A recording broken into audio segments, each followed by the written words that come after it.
A finales de 2005, Criterion y Electronic Arts volvían a la carga con otra nueva entrega de la serie Burnout, y esta vez lo hacían tras haber publicado una tercera entrega que consiguió ser elogiada por crítica y público a partes iguales, por lo que las expectativas eran muy altas.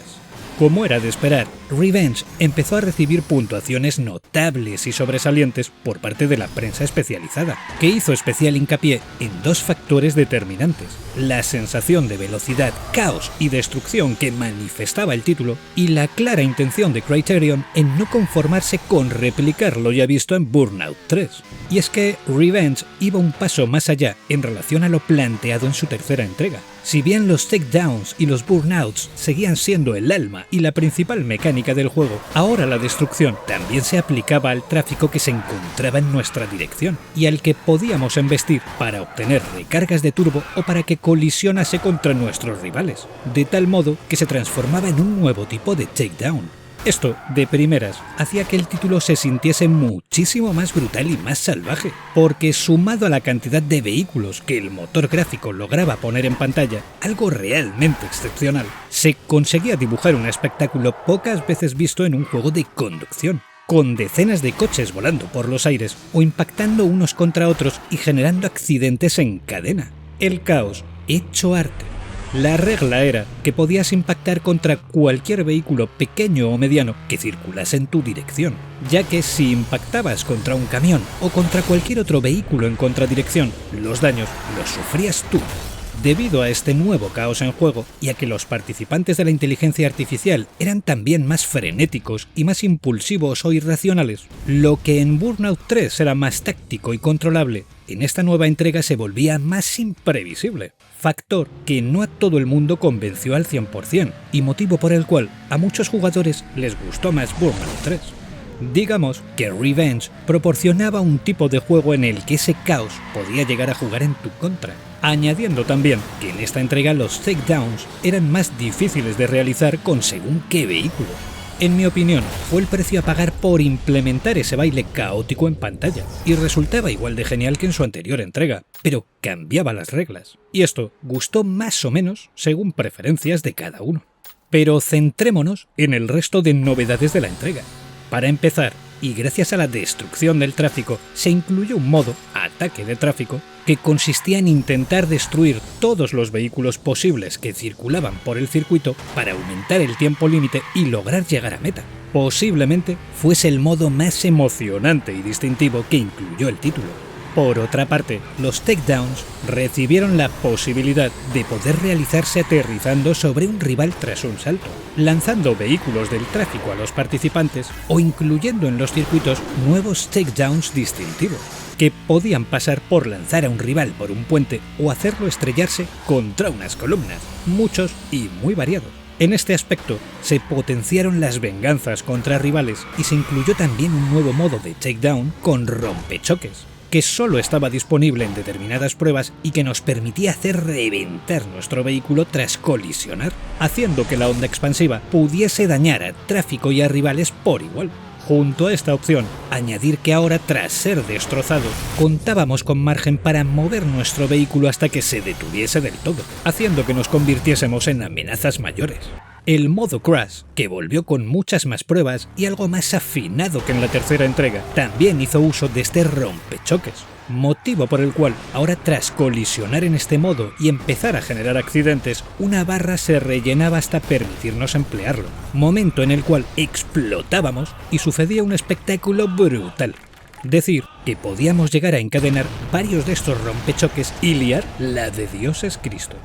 También se incluyeron modos de vuelta rápida, en los que competíamos en pruebas contra el crono, modo de eliminación con cuenta atrás cada X segundos y descalificación del piloto en último puesto, un modo de carrera en el que debíamos sumar un determinado número de takedowns para optar a las medallas, y los ya mencionados ataque de tráfico y crash. En conjunto, ampliaba y mejoraba las posibilidades vistas en Burnout 3. En esta entrega cambiaron el mapa desbloqueable del anterior por una serie de capítulos, 11 en total, que sumaban 169 pruebas, y que se iban desbloqueando según obteníamos estrellas en cada prueba, dándose en 3 tipos de entornos diferentes que representaban lugares de Asia, Europa y Norteamérica. He de decir que, si bien estaban realizados estupendamente, les ocurría exactamente lo mismo que a los de Burnout 3. Se parecían demasiado entre tramos y faltaba un poquito más de variedad. Pero hay que añadir que ahora eran bastante más complejos y contaban con mayor variedad de atajos y de rutas alternativas. Para la ocasión, el juego adjuntaba la nada despreciable cifra de 77 vehículos, que se irían desbloqueando a medida que progresásemos en el juego. Pero, Metalman, Dime, Sergei. aquí en Rusikistán le pusieron una opción que se llamaba Nuclear Fusion y que permitía explotar todo el circuito para eliminar a los rivales y vengarse. Y luego veías como de los escombros aparecían girasoles y mariposas que cantaban canciones de amor. Y luego se las comían unos osos y nos gustó más que el 3. Pues aquí en Ciudad Juanches, este juego salió en una versión llamada Burnout Burrito y no había ni tráfico ni rivales. Tenías que llevar barras de pan a lomos de tu burra y entregarlas antes de que se acabase el tiempo. Explotaban y perdías. Era el juego favorito de mi señora Ana Juana Banana. Querido Ramón y querido Sergei, no sé qué coño deciros, porque desconocía esas increíbles versiones, pero simplemente apuntaré a que entre los osos que comen flores tras un holocausto nuclear y a las barras de pan explosivas, os vendieron una puta mierda de versiones de cuidado. Pero si os quiere. Y continúo, con vuestro permiso. Claro, señor del metal. Dejando los temas jugables y las diferencias a un lado, y también esas fantasiosas versiones, Revenge llamaba mucho la atención por lo que Criterion había conseguido a nivel gráfico, porque lo que el fabuloso Renderware hizo con este juego es casi magia negra. La cantidad de vehículos, efectos de partículas, sombreados, distorsiones y el polycount en pantalla a una tasa estable e irrompible de 60 imágenes por segundo convirtieron al título en uno de los juegos de carreras arcade más asombrosos de PlayStation 2 y de Xbox, y estaba a un nivel de calidades que rozaba la locura. En definitiva, Revenge tenía novedades de peso, contaba con una cantidad abultada de pruebas, añadió variedad, mejoró gráficamente, por increíble que parezca, siguió contando con unos controles que eran gloria bendita y volvió a deleitarnos con una banda sonora de alto octanaje, por lo que a todos los niveles se le puede considerar como otro juego sobresaliente dentro de la saga. Es posible que algunos prefieran el 3 y no disfrutasen con ese factor caos tan marcado, y es lógico, pero eso no lo convierte en un juego inferior, sino en uno distinto.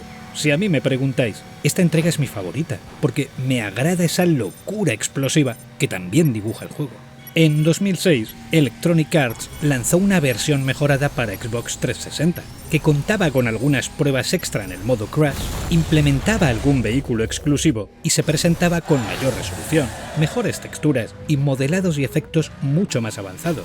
Y si bien diré que las versiones más meritorias son las de PlayStation 2 y Xbox, sería injusto no dejar en claro que esta versión está muy por encima en temas de calidades visuales, además de contar con un apartado jugable indistinguible y un multiplayer que superaba por muchísimos puntos al original. Burnout Revenge es una joya de su tiempo, un clásico de Criterion y todo un imprescindible del arcade. Y si no lo probasteis en su día, estáis tardando en haceros con él.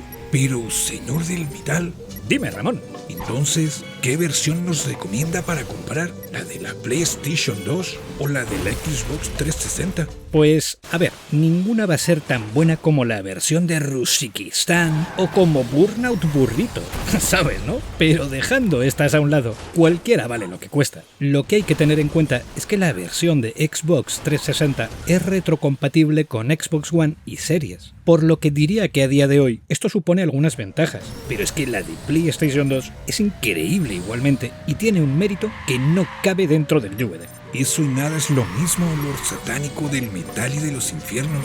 Tendría que comprar las dos, cágome. Me parece cojonudo, Ramón. Y dicho esto, no me queda más que daros las gracias por vuestro tiempo y por vuestra atención. Nos vemos en el próximo vídeo. ¡Saludos! ¡Saludos! ¡Saludos!